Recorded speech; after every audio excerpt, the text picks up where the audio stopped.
മരിച്ചു വീഴുന്ന സ്ത്രീകളുടെയും കുട്ടികളുടെയും കരഞ്ഞു കലങ്ങിയ അവരുടെ ദൃശ്യങ്ങൾ മനുഷ്യ മനസ്സിൽ പതിയുമ്പോഴും ലോകം മുഴുവൻ എതിർപ്പുമായി രംഗത്ത് വന്നിട്ടും ഗസയിൽ വംശഹത്യ തുടരുന്ന ഇസ്രായേലിന് പിന്നെയും വൻ ആയുധശേഖരം കൈമാറുന്ന അമേരിക്കയുടെ നടപടിക്കെതിരെ രൂക്ഷ വിമർശനമാണ് ഉയരുന്നത്. 50 F-15 യുദ്ധവിമാനമടക്കം 2000 കോടി ഡോളറിന്റെ ആയുധങ്ങളാണ് ഇസ്രായേലിന് അമേരിക്ക പുതുതായി കൈമാറുന്നത്.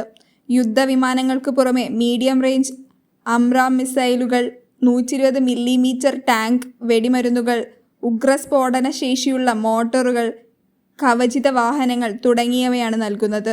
ദീർഘകാലാടിസ്ഥാനത്തിൽ ഇസ്രായേലിനെ മേഖലയിലെ ഏറ്റവും കരുത്തുറ്റ സൈന്യത്തിന്റെ ശക്തിയായി നിലനിൽക്കുകയെന്ന ലക്ഷ്യത്തോടെയാണ് അവർ ആയുധം കൈമാറ്റം നടത്തുന്നത്.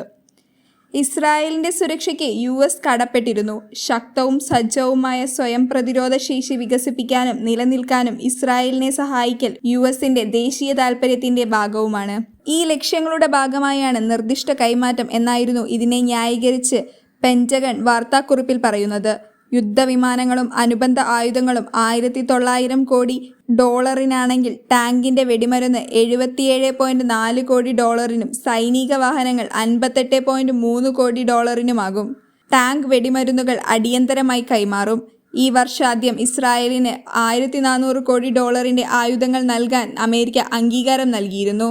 40,000-ഓളം സിവിലിയന്മാരെ അറുകൊല നടത്തിയ സ്കൂളുകൾ, ആശുപത്രികൾ, മസ്ജിദുകൾ, UN കേന്ദ്രങ്ങൾ എന്നിവയടക്കം സിവിലിയൻ സംവിധാനങ്ങളിൽ വലിയ പങ്കും തകർക്കും. 10 മാസത്തിലേറെയായി തുടരുന്ന വംശഹത്യക്കെതിരെ അന്താരാഷ്ട്ര ക്രിമിനൽ കോടതിയിലടക്കം വിധി പറഞ്ഞിട്ടും ആയുധങ്ങൾ നിർബാധം ഇസ്രായേലിന് എത്തിക്കുന്നത് US തുടരുകയാണ്.